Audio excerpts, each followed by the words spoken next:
think it's fitting, Drew, that we kick off our Week 6 recap with the Raiders' victory over the Patriots.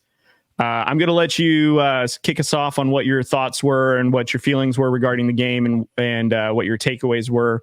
And then we'll kind of go from there, because I'm curious to know, we're now, 3-3, second in our division, and we look like we could go on a run now with this. So I'm curious to know what your thoughts are. Let's see. How do I put? Well, listen. First of all, Jimmy G being hurt is not actually the best thing, in my opinion. Like, yeah, Brian Hoyer actually looked pretty decent when he came in for Jimmy, and so that was encouraging. Do I think that'll be 2 weeks in a row type of a thing? No. I think Brian Hoyer historically has been a guy who, when he has to come in unexpectedly, he actually looks pretty good every time. It usually is when you anticipate that Brian Hoyer is going to be the quarterback, is when he turns into, Brian Hoyer. So I'm not super excited if he's the one to start. I do kind of hope maybe they try Aiden O'Connell again, but I doubt it, because, what was it? Week 4 was Aiden O'Connell's fault, apparently, according to Coach. So, probably not going to be Mr. O'Connell at quarterback. But I do hope he kind of gets another shot. I don't know. I just think, like, if I'm going to watch a backup quarterback, I'd like to watch someone who has the potential to have a future. And if he doesn't, then, if it was just Brian Hoyer on our team, then yeah, of course, I'm just going to go with Hoyer. But for the most part, we just drafted a kid that I kind of like to see, other than one game. And, he did have some success in the preseason. So, I don't know. That's just kind of my opinion there. But one thing I did take away that I think everyone knows now, if it's not for Max Crosby, the Raiders' defense is nothing. Yeah. I think the Raiders' defense has done better. I think their coverage has been somewhat better. I will admit that. I think Trayvon Merrick has really stepped into a really good role at the safety position. He was a guy I really liked when we drafted him. Mm-hmm. So, Max Crosby, this guy is just unstoppable. I mean, he's unstoppable. He needs to be talked about way more. He needs to be a talking point, a focal point as one of the best pass rushers in the game. And I've said this, and I know this is going to be big. This is going to be a hot take, as the young kids say nowadays. I've said it from the beginning. I think Max Crosby is better than Nick Bosa. Everyone talks up Nick Bosa like crazy. Listen, Nick Bosa has Fred Warner. He's got a tremendous secondary. He's had nothing but solid, if not fantastic, defensive coordinators in his whole career. But yet Max Crosby has outperformed him on a worse defense, has had more sacks on a worse defense, and has been an absolute more of a game wrecker, in my opinion, than Nick Bosa has on the 49ers. And again, I know that's a hot take, and I'm a Raider fan, and you're just saying that. Fine. You can believe that. That's fine. But if you want to go look at the numbers, man, I'm telling you what, Max Crosby, he is a different beast, man. This reminds me of when we drafted Khalil Mack, when he was on a crap defense. Other than like Charles Woodson, like we had like hardly anyone helping him. Yeah. And Max Crosby hasn't even had a defensive back wisdom guy like Charles Woodson, like Khalil Mack did. So Max Crosby has done this on his own for a few years now. This guy is an absolute game wrecker, and we saw it. He ended the game for the Raiders last week. So that's one thing that I took away from it. One more thing. The offensive line, for some reason, has been really good at pass blocking, but we cannot block for the run.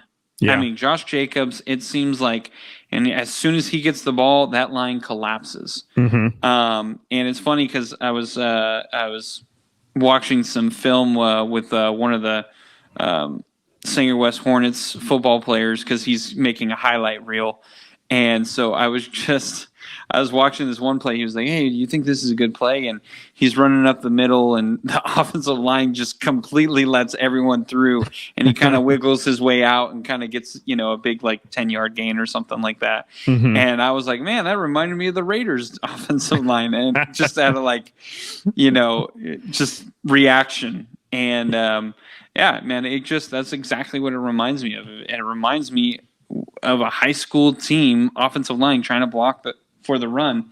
It's not working. It's very weird because our troubles last year were pass blocking, and Josh Jacobs had nothing but room to run. Yeah. And now it's done a 180, and now we have a great pass blocking offensive line, but for some reason can't block for the run. Yeah, I mean, I think some of my big takeaways is, I think to this win, we got to take it with a grain of salt a little bit because we did play the Patriots. And yes, Bill Belichick is still coaching at the Patriots, but let's be honest, this is not a typical Patriots team. For some reason, this team just looks the worst we've ever seen it in Bill Belichick's coaching career. Yeah. And let's be honest, if there was a more comparable quarterback than Mac Jones, we probably would have had this day. And Mac Jones still had a respectable day. I think he had a passer rating that was pretty average, I would say, and he had over 200 yards passing still. Now, granted, he did throw an interception, which we capitalized on. So our defense has gotten a little bit better in that respect. I don't see our pass defense really that improved. I think it's pretty much the same. I think what's changed is our pressure defense has gotten a lot better, where we're, creating, we're creating a lot of havoc in the pocket to where these quarterbacks have to, their timing is thrown off a little bit.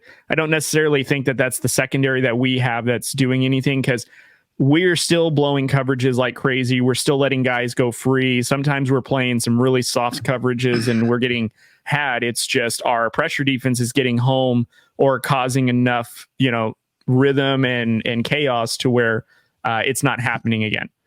Another thing that I'm not happy with is this is the second game in a row where it's almost like intentionally we're not going to Devontae Adams. And I love that we are dispersing the ball. I love that we're getting more players involved. It's not just Myers and Adams and maybe a couple of dump offs to Jacobs. I love that we're getting our rookie tight end involved. Maybe even, I think Hunter Renfrow was targeted one time in this game, so he's even getting some targets. But I don't like that our offense is kind of two different extremes. We either throw the ball heavily to one person or we distribute the ball to everybody else except our number one guy. And our, exactly what you said, Drew, our run game is completely absent. We don't have it. Just looking at Jacob's stats right now, he's carried the ball 107 times for 312 yards. That's only 2.9 yards per carry. That's how bad our line has been. Now, granted, he's had a couple of breakaways, but even still, it's not nearly the production we had last season. Yep. And arguably our line is protecting better this year than it did last year, but not run blocking. It is absolutely horrid. We cannot push the line to where we need to go at all. So nope. That's a big problem for us. Now, in terms of the quarterbacks, I guess the camp I'm in is I almost don't care who's at quarterback at this point, in my opinion. And here's why. I'm stuck between, look, I'm happy that the Raiders won, and I shared this with you yesterday, Drew. I'm happy the Raiders won. I love to see them succeed. I also, too, am thinking, the more this team wins, the more the argument for Josh McDaniels to stay is more evident. And it sounds like the Raiders are going to be in the trading buyers market because they want to try to make some moves to be great. Don't get me wrong, I want them to be successful, but we all can agree that Josh McDaniels is not the coach. And we shouldn't. I'm not saying we should throw games. I'm not excited that we are winning to basically let him keep his job. Yeah. And in my opinion, I don't care if it's Aiden O'Connell. I don't care if it's Brian Hoyer right now. I don't care if it's Jimmy Garoppolo. I'm not in love with this team with the coach that we have. And if anything, I get more frustrated because, I see some people in Raider Nation where they have a similar opinion than I do, where we hate Josh McDaniels, but we love that the Raiders are succeeding. I'm the same. I also, too, to me, it doesn't matter what quarterback we throw out there. We could literally bring back Derek Carr, throw him out there. It's the same result. We have poor coaching, poor play calling. We're still an undisciplined team for a majority of the game. And truthfully, we're our own worst enemies. We have a coach that is holding us back. And by us winning, we're only keeping that coach here. And I would not be surprised if next season, maybe this offseason, we get rid of our guys like Jacobs, Adams, and then we're starting all over again. Now we're worse than what we thought. And I don't want to say it, but I feel like we were sold on the promise of being contenders early on. Yeah. And we look nothing like that. So that's my biggest thing is like, I don't care who's at quarterback at this point because we're a really bad team. And I think us winning is an illusion because I really feel like that our true colors of who we are as a team with our coaching and our leadership is going to come out. And I feel terrible for like Max Crosby, who we're wasting his career. I feel bad for Devontae Adams, who we're paying out the nose for. And he's essentially having to be subjected to this kind of torture. I feel bad for Josh Jacobs because of his holdout. And he only gets paid like an extra couple of million a year now. And and he's probably going to be out the door next season, which is unfortunate. So I say all that to say, like, look, we're second in the AFC West. I'm not holding my hat on anything higher than that. And, we're now on to Chicago. We're going to be playing in Chicago, which we'll talk about later on. And, I hope that we be above 500, but we'll see. Yeah, we'll see.